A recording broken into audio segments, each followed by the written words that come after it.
Well, I think Britain has always been creative. It's part of our brand, it's part of our DNA now.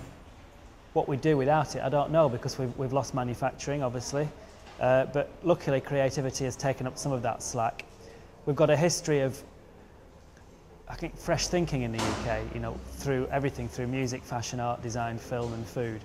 And so it's kind of something that gets passed down through the generations. It's something that, you know, creative schooling is quite important, and you know, as the world knows, we've got the best creative further education system in the world.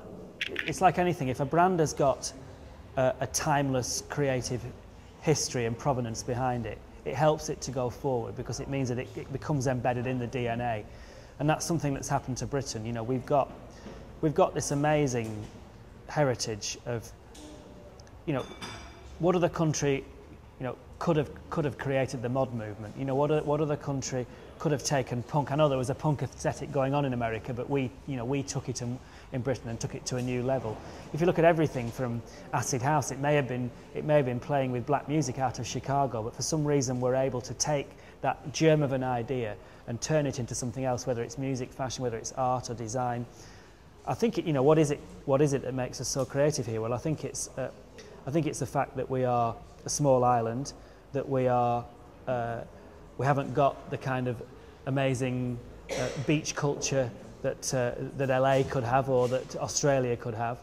It rains here, it can get a bit miserable, so what else is there to do than to think up things to ameliorate or alleviate that miserable weather? And I think that, you know, I think the weather has a lot to do with how creative we are. Look at Seattle as well.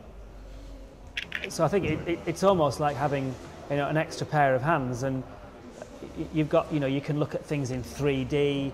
The biggest thing is that if you make a mistake with digital, you can put it right. If you make a mistake when you're hand drawing on something, it's very hard to, and so it can speed things up. It certainly democratises design. Well, obviously we're a design, you know, Hemingway Design is a design company, and I think it'd be very unusual if we didn't use Adobe. So yes, we've always used it. I would think that just about every member of the design team will use Adobe or Illustrator at some point of the day. It's enabled us to work faster and work smarter.